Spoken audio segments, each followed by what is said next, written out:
So I am Mandi Walls. I'm a DevOps advocate at PagerDuty, which is our fancy name for our DevRel. I'm always available. If you have questions about anything I talk about or anything else that PagerDuty does, you can reach out to me. I'm LNXCHK, where there are tweets happening and where there are toots happening and all that stuff in between. So always interested in hearing from you. If you'd prefer to email me, I'm mwalls@pagerduty.com. Always there to answer questions and help people out. So this talk is encapsulating expertise. I'm going to talk a bit about one of our product spaces in a little while, but I want to kind of set a baseline of like what we're thinking about, what we're seeing in some of the industries that we talk to, the organizations that we work with, and like where things are sort of giving people some trouble, right? So you know PagerDuty, we are alert management. I'm not going to talk about any of that stuff except tangentially. I'm happy to talk about that in the booth later. I will be there from 2 until the end of the day. Happy to talk about PagerDuty then. All right, so I'm going to talk about broadly about automation, complex environments, all that kind of modern stuff. So I'm going to start with like a little story, a little task that we see people want to try and accomplish on a regular basis. So this is my developer. This is Alice.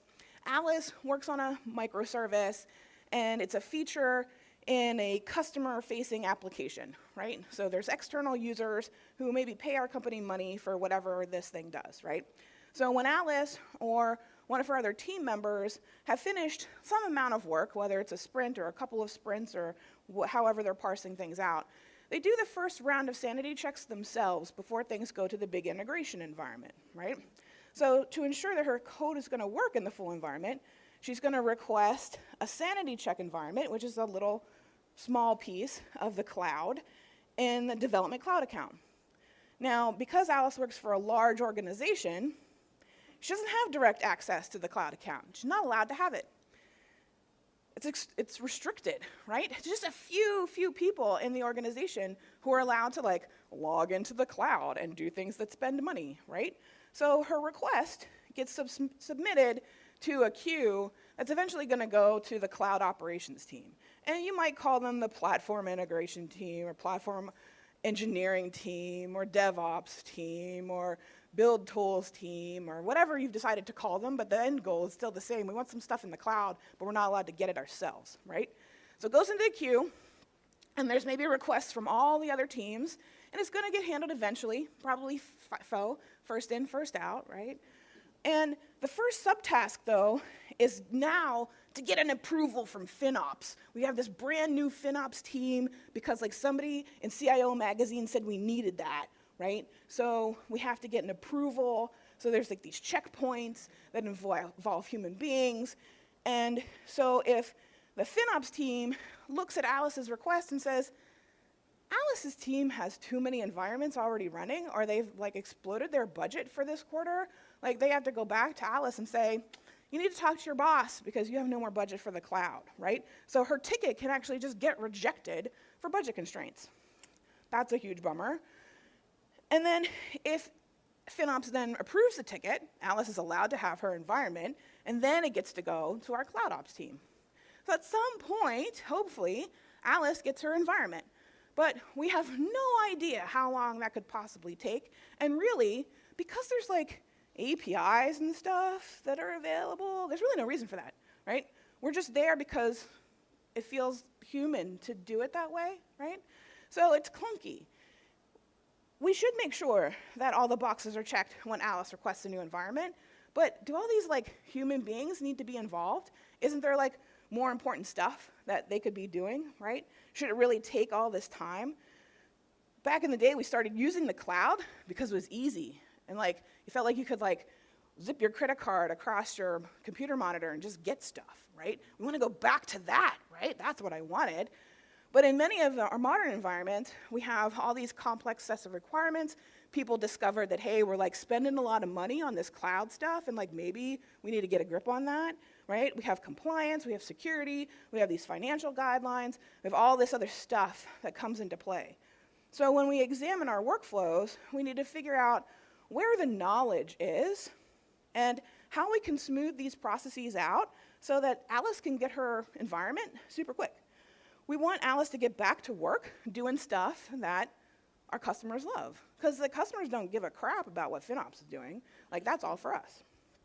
So we talk about then who knows what about what, right? Who has expertise in our organization, and how are those pieces of knowledge sort of sequestered in different places? All the folks in our example have goals and things that they are responsible for. They're kind of, parsed out based on their different roles. They have different products and services that they're permitted to have access to. And most of all, they have this specific expertise for their roles. How much knowledge or expertise is shared among these different teams really varies from organization to organization. Folks who work for little teams, little organizations, maybe you've got like a handful of folks in technology who are doing all the stuff, end to end, right? And then we look at banks, we look at insurance companies, we look at these big organizations and are like, well, we've got like 6 different cloud teams, and like it's all downhill from there, right? So there's like lots of different things going on. As the organization grows and as the services it provides become more complex, it's kind of natural to split teams up into sort of spheres of influence or spheres of expertise. So in our fictitious technical organization, the development team isn't permitted to directly provision assets in the main cloud accounts. They're just not. The organization has requirements around who is able to log in and deploy, and that is limited to our friends on the cloud ops team. These folks have all those tools at their disposal. Maybe they've written some in-house, maybe they've got things that they have participated in as open source projects, but they use all that stuff to efficiently deploy the components for all the various teams, but the tools are managed and run by cloud ops. And then our new FinOps team, they're kind of sitting there in the middle. They have a little bit of access to the cloud, and they have some decision-making power, and they're just kind of like there as the gatekeepers. But these teams know their stuff, right? They have enough stuff of their own, though, to sort of keep them busy. It's challenging for teams to completely cross-train, right, on all of this stuff and know all of the things that need to be known. So unfortunately, having important skills kind of siloed off like this means that it's challenging to speed up these workflows, right? This path is kind of bumpy because these people live in different teams and maybe different departments, right? How can we get to a point where all of these teams are spending their time doing important work, shipping code to production, keeping customers happy, and still getting all the boring stuff accomplished in a way that, our security and finance teams are happy with, right? So we're going to need some automation, and we're going to look for ways to delegate it effectively. So when I say automation, who knows automation? Everybody loves automation, right? Sort of, right? You get a little in the back. It sounds pretty good most of the time, but what is it, right?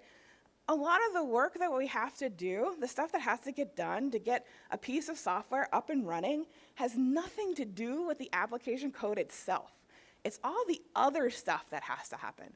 We want to make this like nice, safe, cozy place for our application to live when it gets to production, right? Our cloud ops teams kind of knows the right incantations to make all the things happen, Eye of Newt and whatever else. And they need it to get there the right way, with the right controls and the right environments. They don't really want to do it themselves, but our application engineers have their own bunch of stuff that they know. And they don't really have the time to spend weeks and weeks and weeks training on how to use the cloud, right? Is that not really the best use? That's what we hired them for, especially if they're Elixir developers. And you're like, there's only 12 of you on the whole planet, so we have to keep you doing Elixir, right? So they were brought on to do those specific jobs. We don't want them to spend their time doing other things that other folks know how to do. So we're going to look for another layer to provide access in a safe way. So we're going to dig in a little bit first on thinking about how to build nice automation, and then we'll look at wrapping that up for delegation. So some of the benefits or goals, things that we're looking for when we think about we want to build some automation, we want to automate some of these processes, right? Things that we want to benefit from there. One is getting a grip on our complex systems and workflows, right? Our ecosystem might be a constellation of microservices. There might be a monolith hulking in the back, casting a shadow long and far across the plane. But we have lots of stuff going on. we've got our cloud infrastructure, we've got our services for monitoring, we've got A/B testing or beta testing or storage and other frameworks and like all this stuff going on. And then we've got the stuff that the language actually needs, runtimes and libraries and all that stuff. It just keeps piling up and piling up and piling up. The number of possible combinations is nearly infinite, right? You want to pick one from each box from the CNCF if you're running Kubernetes. That's still, 24 things to choose from, and then any one of them could have any number of other options, right? There's just crazy stuff going on.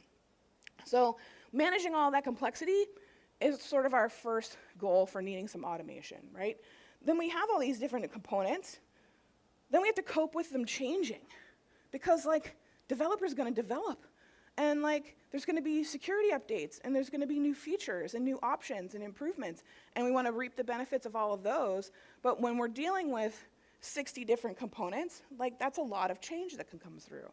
So we want to get to a point where we can manage all of that effectively. We might also want mechanisms where we can freeze certain components and lock those down, because that's where we're comfortable having them. So it's easy then, as we have this environment and it grows, to make some mistakes, and not because we're bad people, it's because we're human, and there's a lot of information coming in, and there's a lot of options, and a lot of crazy things going on. So one thing automation should do for us is take our manual processes and give us a place to permanently record our knowledge and the best practice and the thing we want to have happen, so that if I write it today, my teammate can run it next Wednesday, and they don't have to come to me for it. They know how to do it because I've put it in this nice package for them.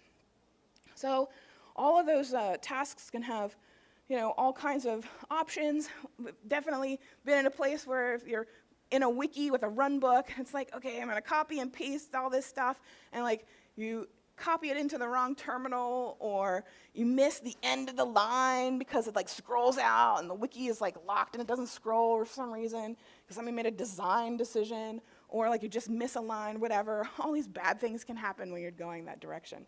So we want to avoid any number of those things as we can.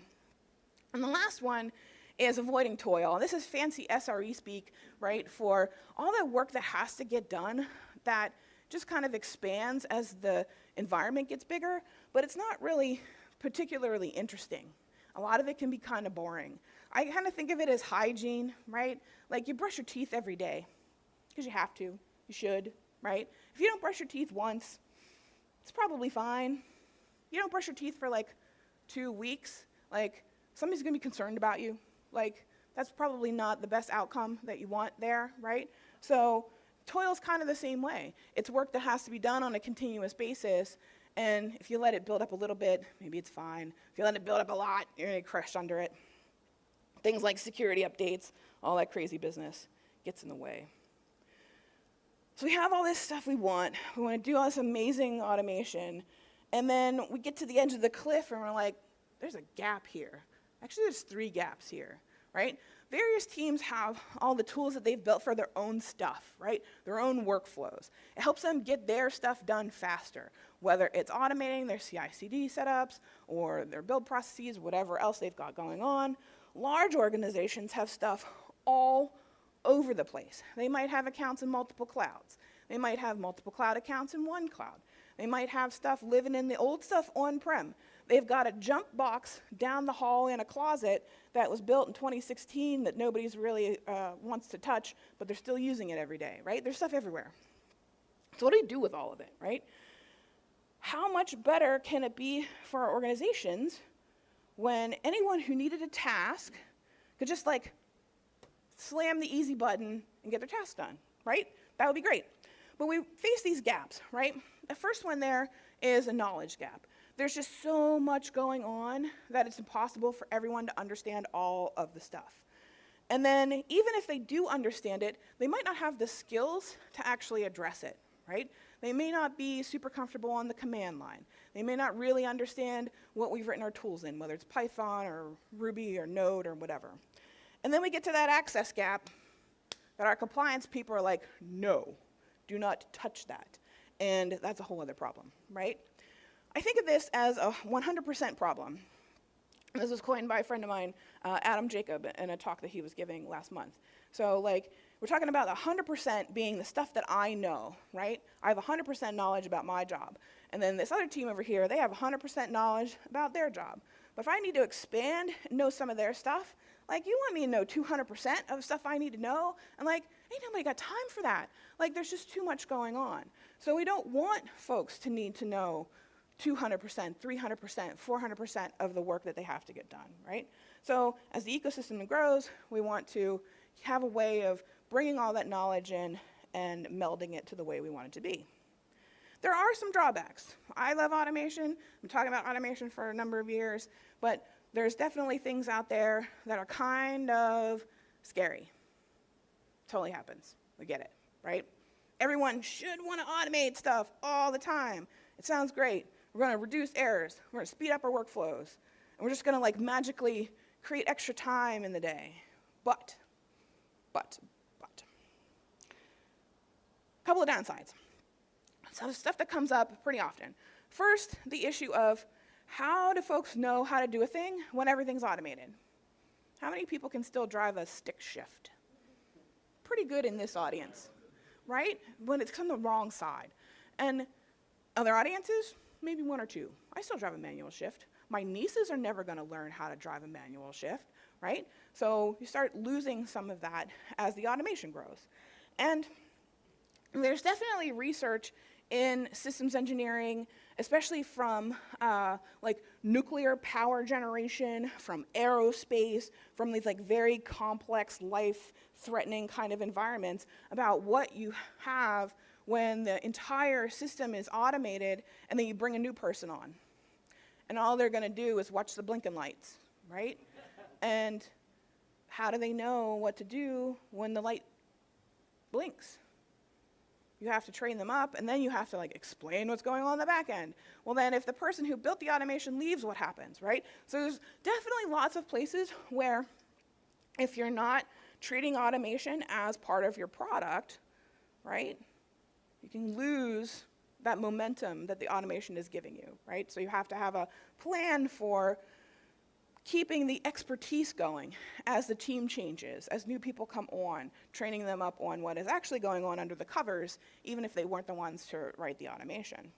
Becomes part of the life cycle of your application, right? We also can sometimes find a lot of brittleness, right? We find this a lot in big organizations where everybody's sort of writing their own stuff, in that, you know, they're completely partitioned away from everyone else and they've built their thing. Like, one of my first jobs, the other sysadmin, the senior guy that was there, wrote all his stuff in corn shell. Exactly, right? Like, and at the time, the distro we were using dropped corn shell. So like, okay, now you have all your tooling that you built in this thing no one is supporting right now, so now we have to jump through all of these hoops, right? So like, it becomes very brittle. Then you lose out on what was supposed to be there. So we don't want that. We need to keep an eye on that, keep an eye out for potential brittleness. And then the last one is more political than technical, but unfortunately the state of the industry right now, especially if you do a lot of living on the bird site, is that, you know, if all this stuff is automated, what do we need you here for, right? You're detached from the work that you're doing and detached from the sort of the end product of the end result of your work, because the automation is running so well. And then you think you can just fire 65% of your company and the application that they were running still continues to work, right? And we see that as a slow death that it happens to be. So we watch out for those three things. So when we're writing automation, we treat it like other software, right? We want this stuff to help us be better getting good stuff to our customers, right? So we want this automation, we have some ideas of what we want it to do, and we take a look at what makes good automation. I've taken this from Lee Atchison's book, Architecting for Scale, which is an excellent book if you're building in this direction. And he lays out these sort of requirements. They should look familiar because they are software development lifecycle components, right? Things that we want for all of our software. Our automation's gonna be software. So there's a wide variety of tools and platforms and stuff that's out there to help us automate our workflows. We want to, like, take a look at how many of these things they meet when we're sort of looking at them, right? We want to be able to test automation, right? It's going to be out there in our ecosystem. It's going to be doing things on our behalf, right? Pushing buttons, pulling levers, all this amazing stuff. So we want to have some knowledge or some reassurance that it's going to do the thing that we expect it to do when we expect it to do it. And maybe that means applying test-driven development methods to our automation development workflow. Maybe there's actual test suites that live with your automation tool. Some of them are really good at that. So we make use of those environments, make use of those kinds of practices, make use of those tools when we're also building automation. We want it to be flexible, so we get lots of value out of it over time. It is an investment, right? We're going to invest some time into building the automation. We want to get some life out of it. So we're not going to hard code stuff into the thing. We're going to hard code lists of hosts or services. We don't necessarily want to use the same version number across everything. We want that to be flexible so we can build with it over time, right? And then we want to put it in our version control system. We want to be practicing code reviews, and that's going to help us maintain the automation over time. I love logging into a system and seeing like run this script.sh.back, or like no, don't run this.sh, and then underscore date on it, and you're like, what? It's like an archaeological project, like figuring out which of these pieces to run. So we don't want to be doing that, right? We want to have good practice there. We want to keep our automation for related systems the same. This can easily get out of hand if your app teams aren't really all aligned. I worked with a customer at one point where like we're in a cubicle farm, right? And this cube of developers and this cube of developers were all targeting Java running in Tomcat. Same version of Tomcat. However, they were allowed to build their own Tomcats, so they were compiling their own Tomcats, and this code from this team wouldn't run in this team's Tomcat. It was completely insane, and there was no reason for it except that no one was paying attention. So we don't want to get to that point. It's just extra work down the road. So we want to keep things kind of logical, right? Create some official libraries, create some centralized tools for folks. And then we want this repeatability and auditability, right? We have Alice who's going to make a request for a cloud. At some point, I want to be able to know that Alice made a request for the cloud, right? And be able to tell that that's what's going on, right? That's super important. And then we can think about what tasks do we automate? Folks ask this question all the time, right? There's lots of ways to like deconstruct all of the work that you're doing to figure out, well, what do we automate first? Where do we start? Yada, yada, yada. There's a couple ways of breaking things down, like do the ones you know best, do the ones you do most often. There's always an XKCD, right? Because there always is. This one happens to be about the time you would reap back from automating certain tasks. So over the course of, if you had 5 years of a life cycle on this thing, how much time would you save based on how much time you take off the task and how many times you run it, right? So you can think about things that way, right? You're looking to reduce your overall toil, right? So thinking about the things that you can approach and how you can get at them. Now this is my gratuitous mention of incident response, right? It's one slide. That's all we're going to talk about. But we're PagerDuty, right? So we talk to folks a lot about what are you doing when something goes wrong?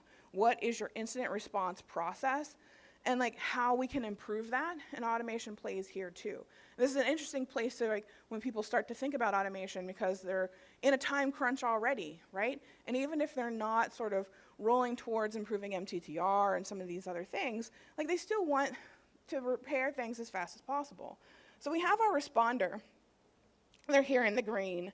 It might be our application developer. They know about their application and some of the pieces in the environment, the runtimes, a couple of libraries. If they bump up against the edge of their knowledge, though, like I'm getting an error from this network thing, or I'm getting a timeout, or like there's something coming back in this error, they have to call in other responders. And the reason they need to escalate to other engineers is because they all have, right, this different level of experience. They all have this different range of knowledge. They may lack detailed knowledge of all the different systems that their application might touch. So they also then maybe don't have the skills and they don't have the access to debug well when they're in this time crunch, this outage, right? So they ask for help. That happens, right? And then we get our infrastructure folks, and we get our network folks, and we get our whomever else is in there, and they run some stuff and report back the output. Maybe somebody finds out what the actual underlying cause is in all of this, right? In the meantime, you're coordinating, you've got Zoom going, you've got a Slack channel running, and there's like all these people, and the incident commander is like telling the CEO to shut up, and there's all kinds of wild stuff happening, right? All these extra engineers are really doing is just, so they start out gathering information, right? And eventually that just shows who is able to fix the issue. And it also applies, right, as we do other tasks. We're looking for the folks who have the expertise. We're looking to automate and speed up all these processes to get to the people who have the experience, the expertise, and the access to fix the thing, just like we would when we're requesting cloud accounts. So let's talk about delegation and like helping folks get to that easy button moment, right? When we're talking about self-service automation, what I eventually want to do is give Alice a place to go, hit that button, get a cloud account. In the back end, maybe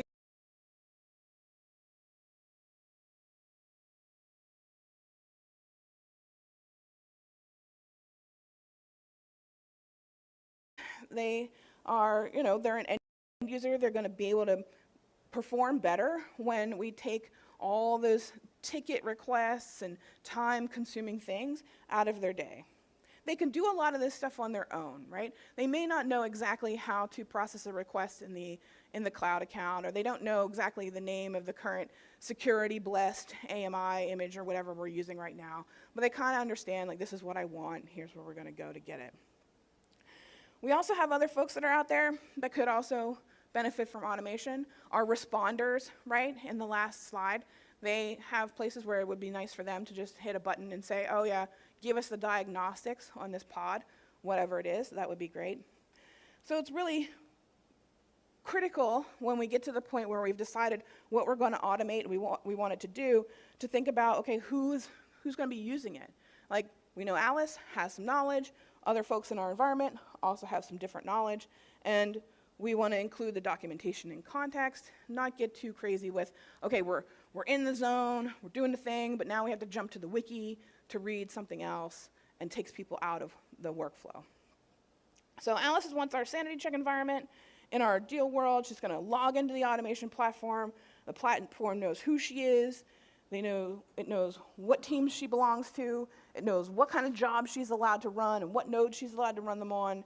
And she can just go through the UI, find the job that she wants, click the button, and get what she needs. So we're turning this sequestered expertise into our automation. It makes a difference, right? We can automate the tasks that all these folks perform to gather all this deeper context, and we make this information, this automation available to the folks who need the actual work done, right?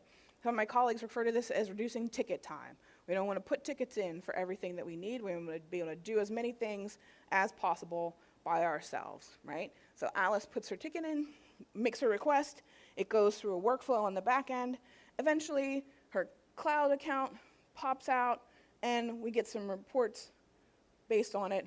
Every job gets logged for audit. We know that Alice requested an environment on Wednesday at 4:22 p.m., and she received her environment. So over time then, as we're looking at how our stuff improves, how our automation matures, there's lots of places to expand what we want to be able to do, and lots of places where maybe we shouldn't, right? So we kind of broke down the kinds of automation into like a 5-step potential life cycle. And we started at the left, and we're going to work to the right, right? So on the left, we've got a fancy way of saying stuff we haven't automated yet. We call these automation opportunities, right? Because marketers helped with this. And so these are things that are out there that we know other folks want to be able to run, and they just haven't been automated. When we get to the next step, this is what the sweet spot that we've been kind of talking about, human-initiated automation.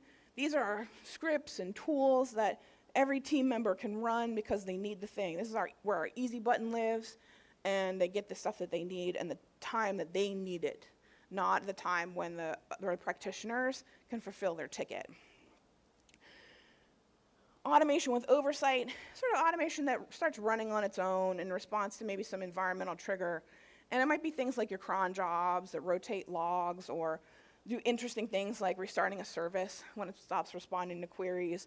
And it still maybe requires humans to like log in, make sure it ran okay, because they're not sure. There's a bunch of corner cases. There's interesting things going on there. We get to the fourth thing here, automation with fallback.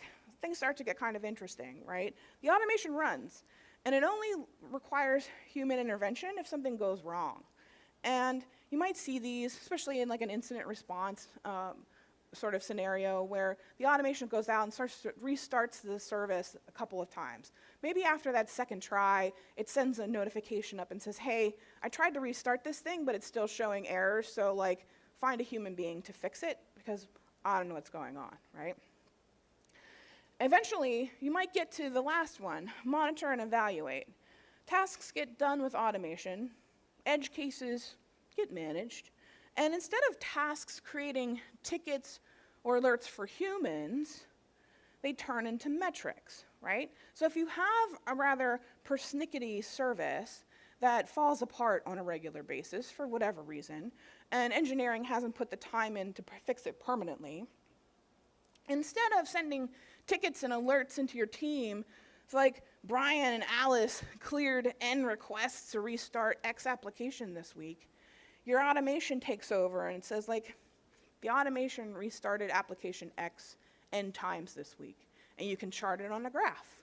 And then you can actually say to engineering, hey y'all, like this thing now needs to be restarted 20% more times a day than it used to. So can we get some improvement here? Can we reprioritize fixing this thing? And then we have a metric that we can fall back on.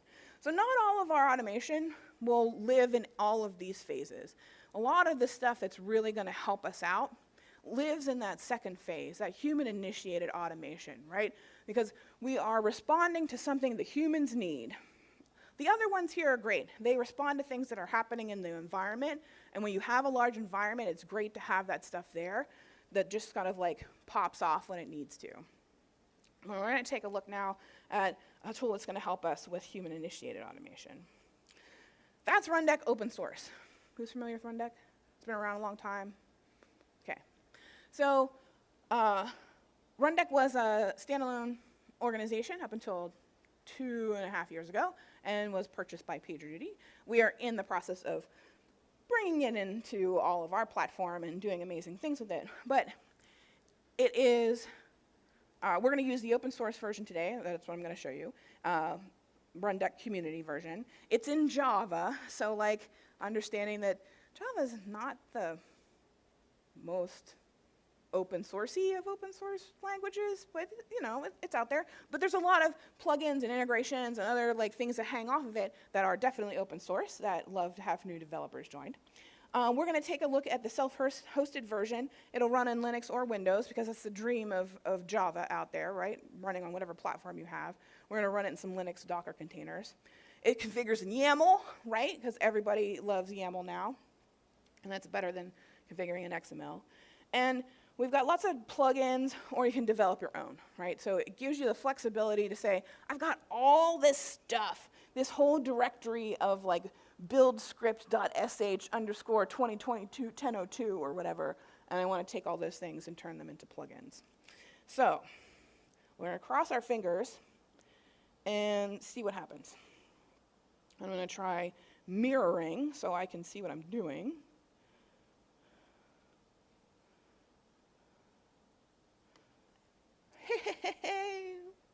All right. So this is my Rundeck server. I'm going to log in as admin. Oh, did it go? Where did it go? Come on. Come back.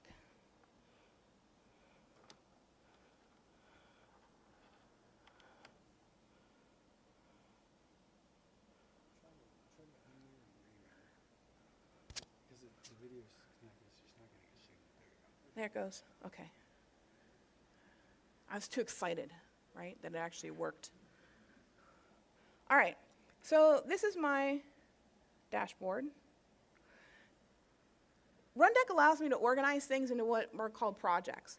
And that gives you a scope for resources and jobs that you might want to run and people that might want to run them, right? So I might have a project that allows me to organize all the things that all my application developers need to do, and I can sort of set that over there, and that's going to be development land project. And that's all those folks are going to be allowed to see, right? So I can partition them off in their land.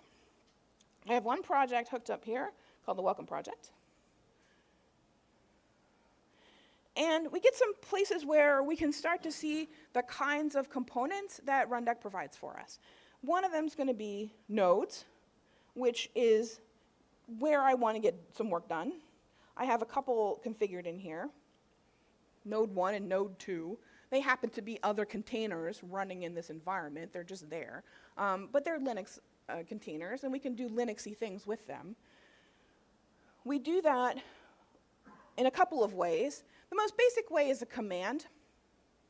I can throw any command line command at these, because on the back end, the secret sauce is like the SSH keys are already hooked up, so we can do all of that stuff as well. But we'll search for our nodes, and there they are. And then I can enter a command to get output back from both of these nodes. So I'll put something in that's pretty simple, but like if you're not super comfortable on the Linux command line, or you're not really knowledgeable about Linux, it looks like magic, right? So uname's out there, and I'm going to run that. And it's going to go out to my nodes, run that command, and give me the output, right? So pretty basic, but it's nice. Like if that happens to be like check the status of a service or some other thing, like it reports back okay, and everything's great. So that's one place to start. This still expects people to remember what the command is, right? So the next level up is a job. Jobs are here. And you can group jobs into the kinds of work that they do. You can group jobs into the things that certain teams might need to do. You can sort of make the mental picture of how the jobs go together, whatever works for your teams. These are all sample projects, sample jobs that come with the Welcome Project. So they're just kind of here to give you an idea of how some of these fit together. But I'm going to get down here to demo, and I'm going to look at Linux. And I've got a couple basic jobs in here. We're going to look at gather Linux versions for Docker, because it's going to do the same thing we just did. I'm going to turn off running on the host itself, and we're just going to run it on our 2 nodes. I'm going to run job now. And I get green back. Everyone loves to see the green stuff happen, right? Things did what they needed to do. It reports back okay. And if that's all I know, if I don't really understand exactly what uname is telling me, but I want to check this job out, I know I've got a good return, and I don't have to know all the deep details, right? So I can give this to folks who don't fully understand, but we want to give them something to check, right? So all that stuff works great. And then as I build up more and more automation in my environment, we can be pretty sophisticated with it. There's a lot of plugins for our Rundeck server that talk to, we'll see how the internet is doing, to all kinds of other providers, right? So there's 127 plugins currently in the environment. I will say up front that some of them are a little fresher than others, but they're out there. And that says, you know, if I'm going to hook my Rundeck environment into a cloud account, I can query the cloud for nodes. I get my node list back from that, and I don't have to do any hard coding or any other fancy business, because I'm going to run it right from there, and it already knows. So one of the biggest use cases for the Rundeck server right now ends up being using it as an Ansible control server. So you're plugging it into wherever your nodes live, you're hooking it into your Ansible workflow, and then you're providing that easy button for folks who are like, man, I need this thing right now on this host. And they can just wang that button. The Ansible runs on the back end, and everything flows down from there. So there's plenty of those available as well. And like I said, some of them are a little more recent than others. So, but they're all, they're open source, and if you're into it, help us out, right? Love it. So the good thing there, too, is we're talking about audits, right? Who ran the thing when, right? Super important stuff. So if I go back to my home page on the Rundeck server, I get a report at the top. I know there's 2 executions in the last day by user. And if I drill down into the project level, my project has a dashboard, and I get 2 executions there. I can click in, and then I get that report. And I can download these out of the server so I have them for who ran what, when did they run it, did it work okay, all of that great stuff.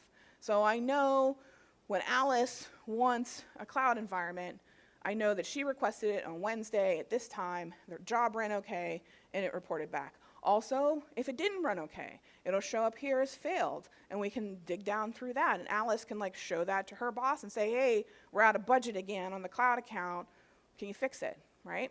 And we can go from there. So lots of things that happen on all that stuff. Now, to get access into things, there's a whole set of access control lists. And I will say, of all the stuff that happens in Rundeck, these are the ones that I understand the least, but I got some stuff working, so we'll go from there. They're in YAML, right? But it allows us to break down what Alice is allowed to see, what she's allowed to do, what she's allowed to run, and be super specific about it.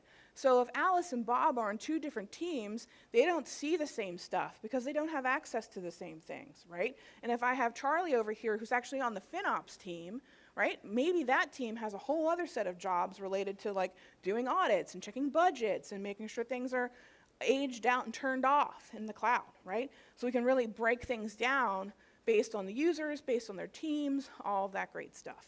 But these ACLs in the community version are configured in YAML, and in the enterprise version that we don't talk about, there's actually GUI for them.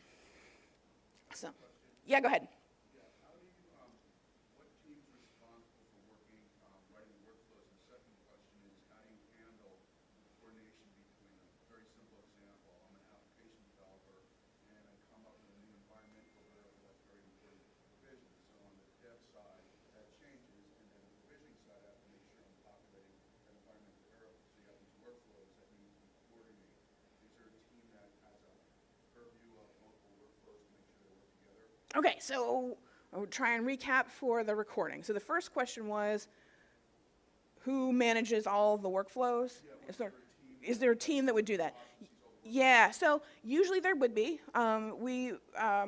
It varies from different kinds of organizations. Maybe there's maybe the cloud ops team in our fictional organization would have a lot of purview on this. There might be another infrastructure engineering team or a platform engineering team, or whoever sort of maybe owns the rest of your release process might also have ownership of the Rundeck server and the things that live there, and be responsible for creating the ACLs and giving folks access to things and putting all that stuff in there.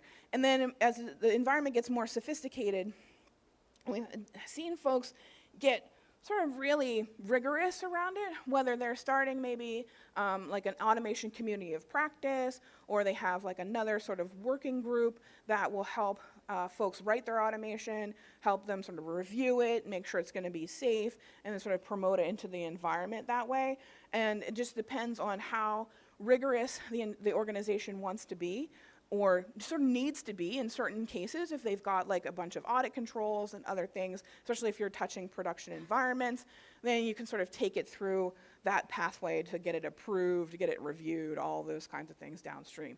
Other places, small teams, are just here, man, wang the button, and it just goes in, and they will upload their plugins and do whatever they need to do in a much more ad hoc sort of way. So it really depends, again, on the organization itself and how rigorous they need to be about all those things. But it's a good question, right? Because this is another piece of infrastructure that's going to live in your environment. It needs management, it needs some care and love, and it gets updated every 3 or 4 weeks with some really amazing new features that we like to talk about. So we want to keep things kind of fresh. So we see what admin can see, right? We have all these things that admin knows and what admin can do. So I'm going to log in as Alice.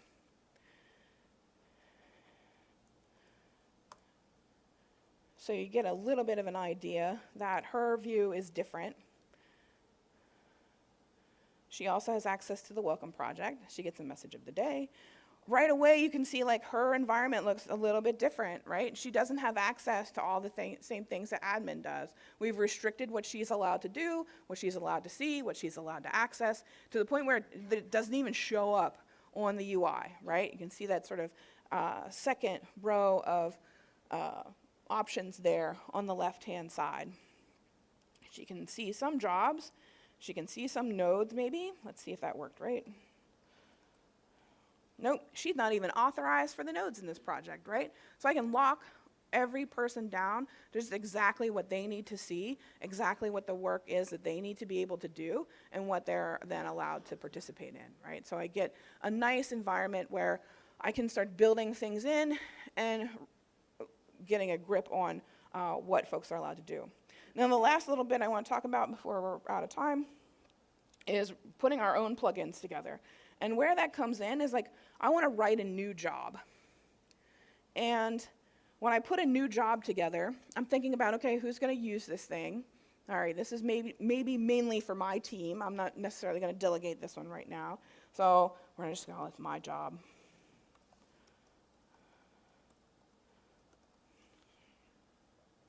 And then I can go in and I can sort of pick how it's going to work, what it's going to do. There's lots of options for what happens if something fails, right? This is a big question when you're running automation. Does it just stop at the first failure? Do you want it to keep trying things? And then we can click on some steps that we want to add. These are some plugins and some supported components that I have in this sort of default server. But one of them here is one I added. It's Hello Bash, right? Because the sort of simplest thing I can do with this is I have this directory full of bash scripts, or if you're a lunatic, your corn shell scripts. And we want to bring them into our environment, and we want it to be super easy. So I can package them up as a plugin and make them available. And that's a good place to start. All this one does is take some user input and run a thing. So we'll say hello. There's my timer.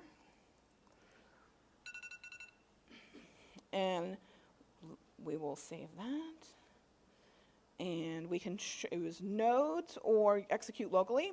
If this is a job that is going to dispatch from the Rundeck server, I can just run it locally. If I needed to go out into my environment and munge things on nodes, that's a different choice. We can schedule things, we can notify, we can do all kinds of great stuff. So we're just going to click create.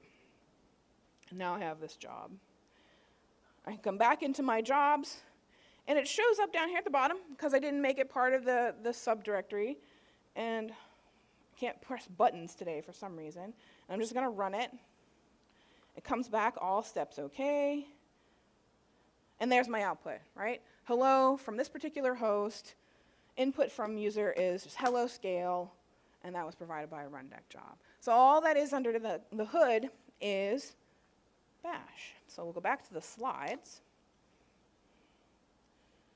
and show that as the end. There's two basic pieces to plugin configuration. Anything that you want to put in, right? You have the thing that tells it about the plugin and the work that the plugin is going to end up doing. And there's a little bit of metadata. You've got names and versions, and then what it needs. And part of that's going to be the setup in the UI. Part of that's going to be how to find the code that needs to be run. And part of it's then like how to actually run the code. So I've got my interpreter here using bash, but if I was writing scripts in Python or Ruby or Node or Rust or Go or whatever else you feel like writing them in, as long as that interpreter exists on the host that you're targeting, go for it, right? It's great. It's super flexible. We'll do what you need it to do. And then the config at the bottom here, if I need input from the user to run the job, we just do it there. It's configured and ready to go. So super basic to put all that stuff together, but super powerful because you already have a bunch of this stuff, and you can then just sort of convert it into the environment. So thank you for listening to my talk. We are in booth 422 in the exhibit hall if you'd like to stop by and talk more. One of my other colleagues who's with me today, Joey, is on our automation team and can help us out if you've got stuff that stumps me. More about PagerDuty at pagerduty.com, more about Rundeck at rundeck.com. And then this QR code goes to that bottom link there. We've got demos, I've got code examples, all kinds of resources and stuff there that we've covered for setting up Rundeck, working with the community project. The links to the GitHub environment for that are all on there, and you can download those things and play with it on your own. And if it works for you, we'd love to have you in our community. So thanks very much. We have a couple minutes if anybody has any other questions, or I'm happy to hang out a little bit for whatever.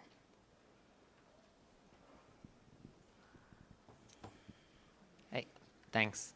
I've usually put this kind of stuff in like a CI job. And Sure. one of the question that I have is, if you're making changes to your scripts and you want to test it and validate it, how easy is it to then push that tested stuff back to Rundeck so it's like always running the latest kind of thing? Yeah, if you have, so is that mic going into the recording, do we know? Yes. Okay, awesome. So just to make sure everybody gets it. So the Rundeck server, all the storage for all the jobs and all the scripts and all that kind of stuff is on the local disk. So if you can have access into the local disk, you can update stuff right there. For plugins, you can upload new ones in the UI. It goes in that way. I'm building these with Docker, so it's like just copying files over as the versions go. The one thing to remember is as you're doing it, making sure you're versioning things well so it knows, hey, this is new, and we're going to replace the old stuff that was there and take care of it that way. Couple questions. Yeah, go ahead. So not to put you on the spot, but I know there's a community version, and now you're going to have a commercial version. And how much divergence is there between the two? And is the community version currently hobbled, or will it diverge in some way that it will become hobbled? And because some community versions are just Yes. trialware, right? Or Yeah. not even trialware. Yeah, the community version of Rundeck is full-featured, but it does not have some of the nicer UI for editing the ACLs and doing some other job, but like task things that are in YAML. It's like there's the community version, we have the YAML editors for all that stuff. The enterprise version has nice editors for that stuff. So there's one place that there's like more of a point and click sort of setup for ACLs and a couple of other things. There are some plugins that are enterprise only. There's some handful of those that are sort of reserved for the enterprise version. All the stuff to be able to run a job, put nodes in, all that stuff is available in the community version, and all is open source. So there is some differences there, and as far as I know, there's no plans to further take stuff out of the community version for that. Everything that is in there now will remain, and then as we integrate with the PagerDuty platform, you'll still be able to make use of what we call process automation in PagerDuty. So if you have an incident, you can click a button that says run an automation. That will also work with the community version. Let's say you start with the community version, and then you're in an enterprise environment, and you decide, oh, wait, we need support for this. Will you provide paid support for the community version? Yeah, there's paid Okay. support there. We also have a couple of open source communities. We have support engineers who do support through the open source community, so that's on our community forums, and there's a Google group that's been active for like 13 or 14 years that those guys are all in, and they're paid support engineers for Rundeck specifically that are in there. And you can always migrate at the point You can where always want. migrate in and out. It's, well, we love open source. It's like the gateway into the enterprise version. But if the open source version does what you need it to do, that's great. We love that feedback. So, yeah.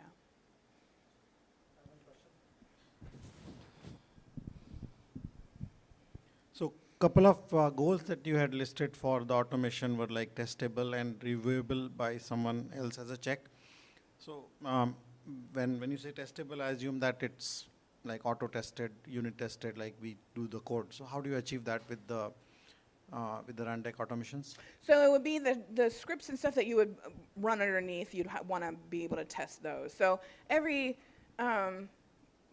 plenty of different programming languages have their own sort of test environments that you would build up. Like PowerShells is called what? Is it Pester? What is that thing called? Pester. And for Chef, we had Test Kitchen and stuff there. Even if I'm writing things in Bash, there's this thing called Bats, which is amazing, that will allow you to like test your Bash scripts and put that stuff together. So that becomes part of the process before getting it into the Rundeck server would be sort of the release process or deployment process. So you'd want to test it before it gets there. Bats, B-A-T-S. I didn't know about that. That's awesome. I Because love I'm it. terrible at Bash. But are the ACLs version controlled in some way? Can you see a history of any changes? I don't think they are in the I feel open like for source version. compliance, that would be cool. Like, Yeah. who gave this person access and why? Yeah, and I don't think they show up in the changes. I think that would be an interesting. Yeah, let me see.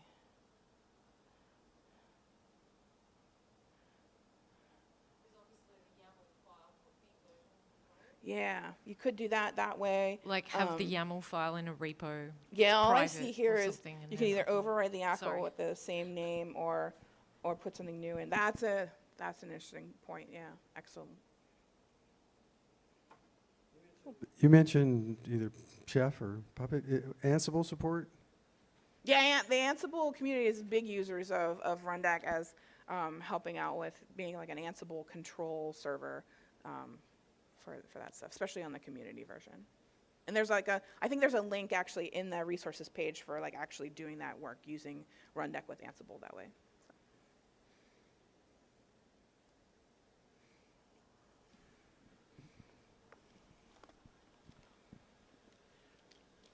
So how feasible is it to give access to this to a non-technical user to be able to run their tasks? They don't have to call me for 5 minutes. That's exactly what you want, right? So folks can come in and you can give them some view of these jobs, right? And all they need to know, they don't need to see nodes, they don't need to see commands, they don't need to see any of this other stuff. They know, hey man, I need this global log filter job, and maybe that's the only thing they can even see. So they come to the Rundeck server, log in, go to the little jobs button there, and see only the stuff that they need. Right? I was like, please, yes, that's what I want. So, Great. Thank you so all much. right, thanks very much, everybody.